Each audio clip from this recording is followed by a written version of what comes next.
El verano que pasé con mi abuela. Historia basada en la experiencia de Rosa María Luna. Mi nombre es Rosa María y me gustaría contar una anécdota que viví cuando era pequeña. Sé que para muchos no será tan aterradora, pero para mí me causa un sentimiento un poco extraño. Me gustaría que contaran al final de este video qué les pareció a ustedes. Sin más, ahora comienzo. Cuando tenía unos 10 años era muy enfermiza, además de propensa a sufrir accidentes. Ya me había roto una pierna por andar en bicicleta y pasaba mucho tiempo en cama con gripes y alergias. Debo agregar que mi mamá fue siempre algo hipocondríaca. Si me veía el más mínimo síntoma de cualquier cosa ya me tenía medicada o con termómetro en la boca. Mi abuela, por el contrario, era una mujer mucho más relajada.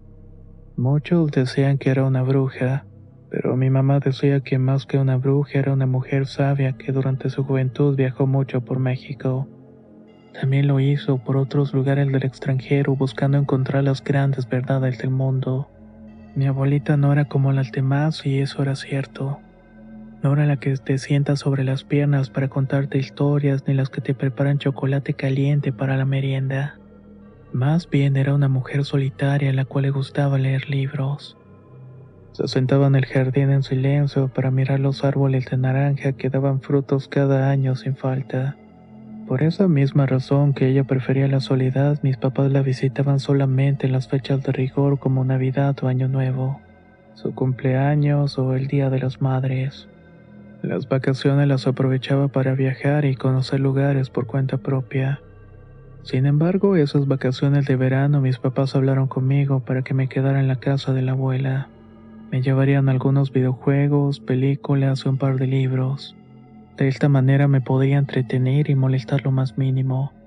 En ese momento no entendía que la vida en pareja también necesitaba ratos de soledad, ratos sin hijos para revivir la pasión y demás. Me enojé mucho e hice un berrinche exagerado con la esperanza de que cambiaran de opinión, pero los planes ya estaban hechos. Esa tarde me dejaron en la casa de mi abuelita. Ella vivía en uno de los pueblos pequeños y tranquilos semi-urbanizados. Su casa era de 2 pisos y estaba pintada de color blanco. Por afuera había una gran bugambilia creciendo frondosa y también varias macetas con geranios. A los 10 años no podía apreciar lo hermoso de la vida. La abuela me recibió con una cara seria despidiendo a mis padres. Yo todavía estaba enojada y me fui a encerrar al cuarto que ocupaba siempre que iba. Noté que mi abuela había puesto una flor de esas de sombra y me había dejado un pan hecho por ella misma de masa madre. Mi abuela era muy especial con la comida porque cuidaba mucho lo que llegaba a ingerir para alimentar su cuerpo. Todavía me acuerdo que una vez le dijo a mi madre que los alimentos, igual que las plantas y los animales, tienen un tipo de energía que se mezcla con la nuestra y nos perjudica o nos ayuda, ya sea prolongando la vida o acortándola. Ni mi mamá ni mi papá le hacían mucho caso a la abuela o los consejos, ya que en la vida en la ciudad comes lo que puedes, lo que te da tiempo o lo que encuentras barato en el súper y ya. Pero la vida con la abuela sí que estaba ligado con lo natural. En fin, resulta que esa tarde ella preparó un guiso con champiñones. Me mandó llamar para comer juntas, pero yo le dije que los champiñones me daban asco. Estos no te van a dar asco, me respondió. Pruébalos. Es una receta que aprendí de una señora que vivió mucho tiempo en el Mediterráneo. Yo no sabía ni siquiera qué era el Mediterráneo. Solo sabía que tendría unas vacaciones aburridas. Enojada le contesté que me iba a preparar comida por cuenta propia. Mi abuela no dijo nada y con un semblante de siempre me dejó sola. Yo, haciéndome la valiente y la indignada, prendí la estufa y puse aceite para hacer unas salchichas con tomate.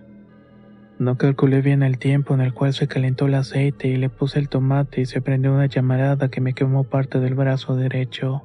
Solté un aullido de dolor que alertó a la abuela. Entró corriendo preguntando qué había pasado. Mientras le explicaba, sacó del congelador un frasco que no sé si era de aluminio, pero parecía de algún tipo de metal. Adentro tenía una mezcla algo líquida de color blanco.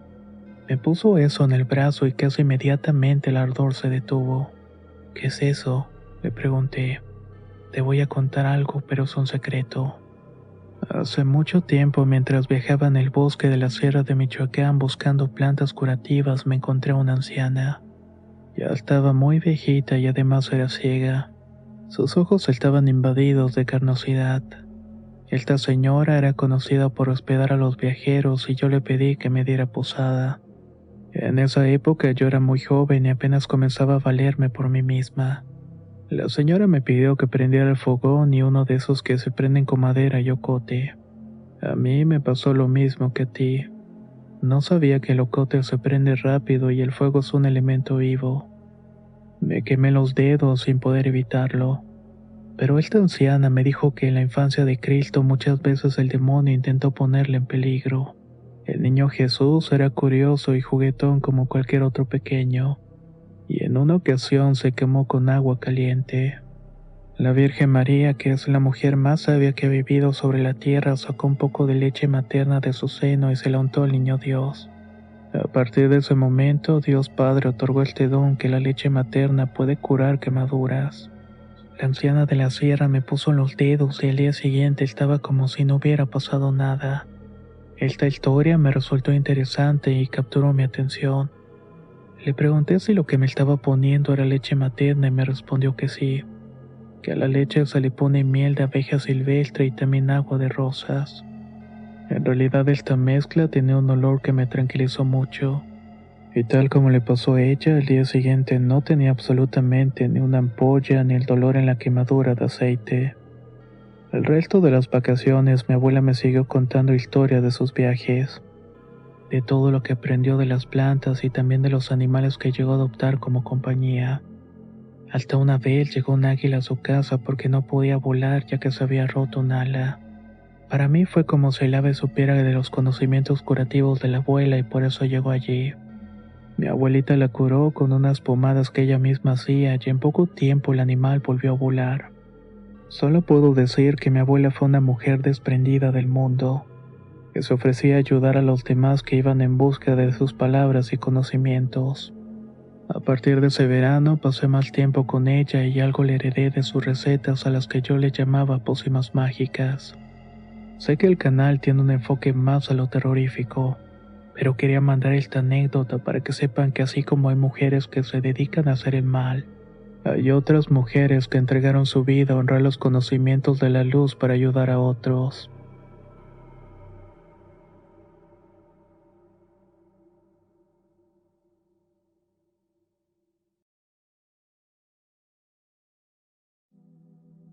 Misión en Michoacán.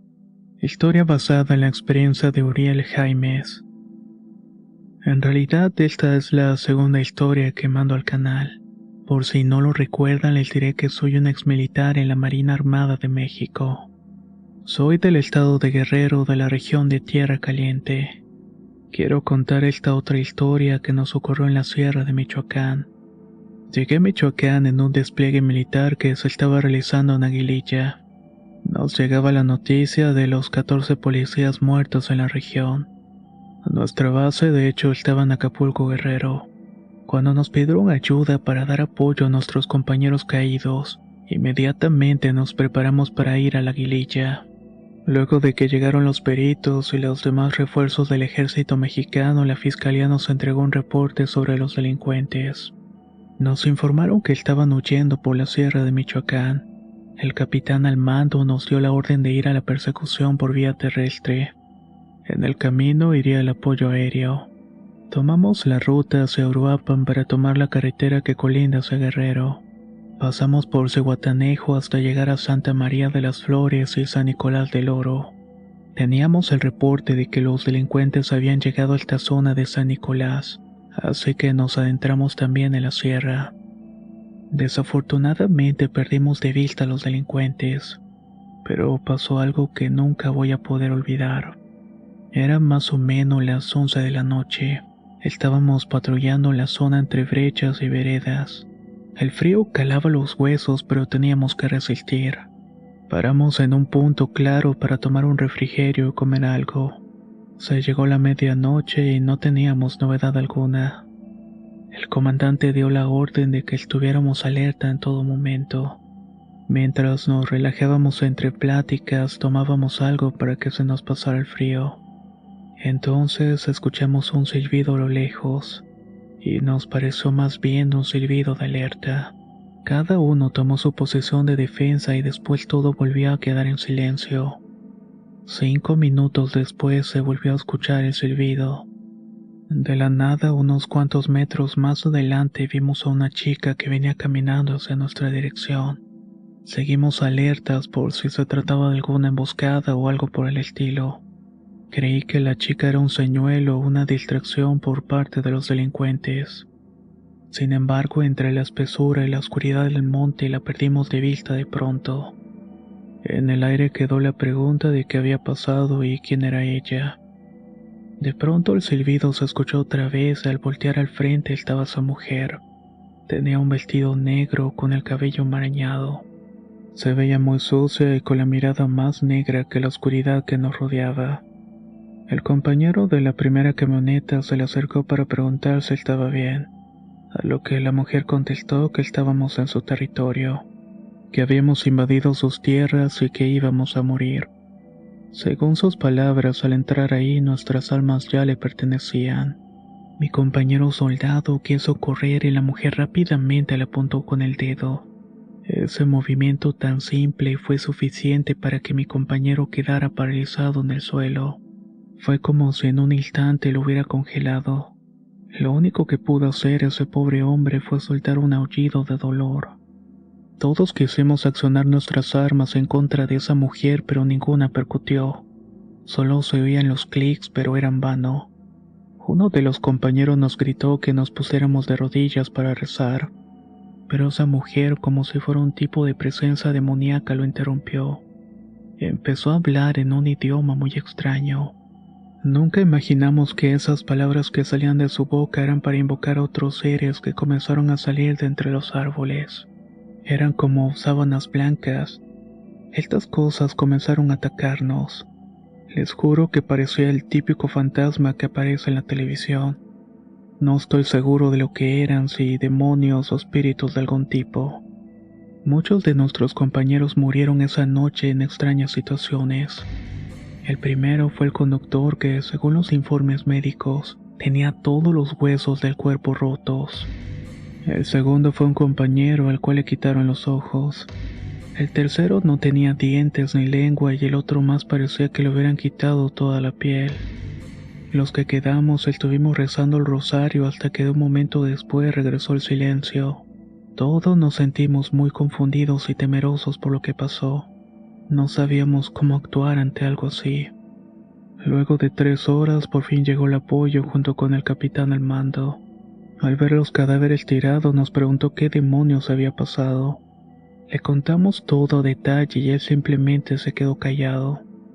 Luego de unos minutos nos advirtió que no debíamos hablar con eso con los demás batallones. Lo que pasó aquí se queda aquí, nos dijo. Al que no obedezca le puede ir muy mal. Levantamos los cuerpos y los llevamos a la base.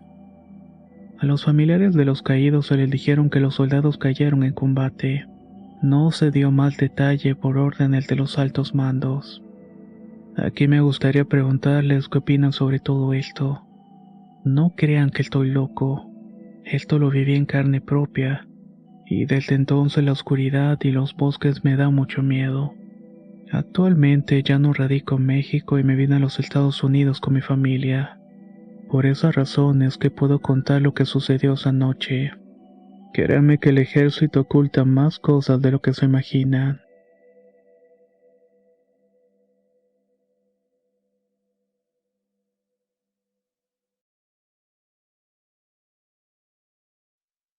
Las bolas de luz. Historia basada en una experiencia anónima. ¿Qué tal, amigos? Me da mucho gusto saludarlos desde un estado del sur de México. Yo pertenecí al Ejército Nacional Mexicano por algunos años, y la siguiente historia me pasó en los años de servicio. Una noche nos tocó desplegarnos por la selva Lacandona, ya que se iba a hacer un operativo para detectar unos sembradíos. Tal vez algunos de ustedes ya sepan que es una zona muy complicada porque los indígenas que viven en la selva Saben bastante bien defender lo suyo. No entienden de la ley ya que no es la que ellos imponen.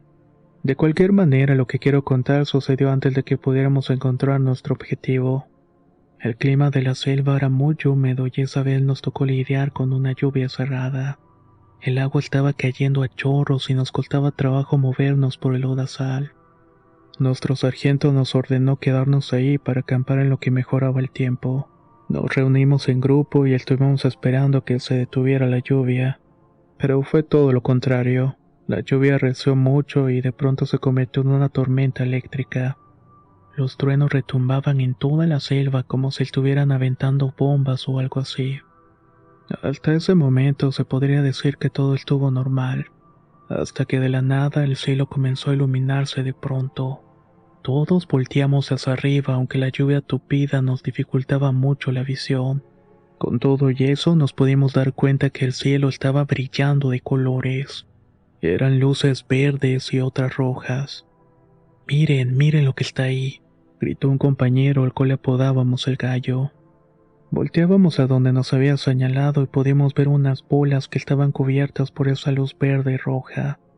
Lo primero que pensé fue que se trataba de algún helicóptero que venía a ayudarnos, pero esta idea era simplemente una locura. En primera porque no había una razón para que llegara por nosotros. La operación no se había llevado a cabo, y aunque la tormenta era eléctrica, ninguno de esos rayos impactó cerca de nosotros. En segunda, estoy totalmente seguro que ningún avión o helicóptero hubiera salido con esas características. Sin embargo, y para nuestra sorpresa de todo, las bolas de fuego se movían libremente, como si la lluvia no les hiciera nada, además de que de alguna manera parecía que estaban sincronizando su luz con los relámpagos. En cuanto las luces se reunían en círculo, el relámpago iluminaba, y al separarse, el relámpago también. Esto sucedía en menos de un segundo. Le preguntamos a quien estaba a cargo del escuadrón si nos daba alguna orden. Yo vi que estaba igual de impactado que nosotros y tardó en responder que estuviéramos alertas. Todos obedecimos al punto. En total eran unas 6 bolas de luz, 4 verdes y 2 rojas. Sin mentir puedo decirles que estuvieron en el aire aproximadamente media hora, hasta que la vimos bajar, pero ya no pudimos seguir el rastro por los árboles. A partir de las 4 dejó de llover y por fin pudimos tener un poco de descanso. Aunque como saben, siempre debe haber uno que haga guardia por seguridad. Al día siguiente levantamos el campamento y seguimos con nuestro camino.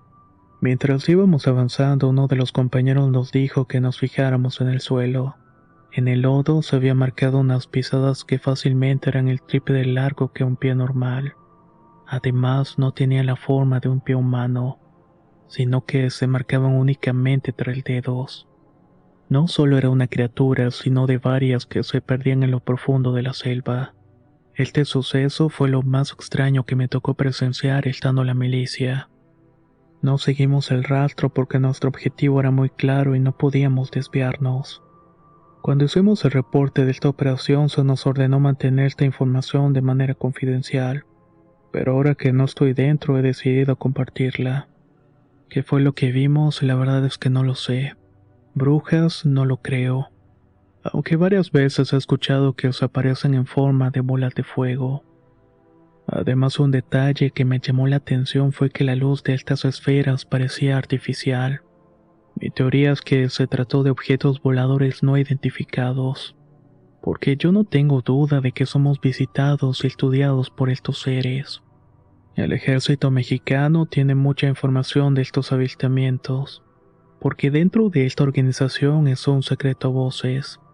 No lo sé. ¿Qué opinan? Dejo que hagan sus propias conclusiones. Antes de despedirme también quiero agregar que en otra ocasión cuando ya no estaba dentro del ejército, tuve que viajar en un avión desde la Ciudad de México para Mexicali. En este viaje mientras íbamos volando pude ver por una ventanilla un círculo brillante. Hagan de cuenta que se veía como cuando un espejo le da directamente el sol y se vuelve muy luminoso. Esa luz era redonda y también se veía grande. Estuve viendo que siguió la misma trayectoria del avión hasta que se detuvo. Ahí se quedó suspendido en el aire hasta que logró ser alcanzado por una nube que lo tapó. En ese viaje iba solo y no le quise comentar nada a la persona de al lado para no asustarla. Hay mucha gente que se espanta con la idea de que los ovnis son reales, porque eso significaría que podemos ser invadidos en cualquier momento. A mí me surgen mil dudas, la verdad. Yo digo que si nos quisieran invadir no creen que ya lo hubieran hecho. Eso me lleva a pensar que tal vez pueden ser más amigos que enemigos. Son dos historias que me sucedieron y espero que sea el motivo para que otros también cuenten sus experiencias con seres de otro planeta. Una historia bastante interesante la que hemos escuchado. Realmente no fue planeado el contarla en estos días después de lo que sucedió con la revelación de que hay naves alienígenas y todo ese rollo por parte de Estados Unidos. De hecho, la experiencia llegó cuando me encontraba de vacaciones. Y no sé, es bastante interesante, ¿no creen? Si les gustó, no olviden dejar su comentario o me gusta y compartir. Y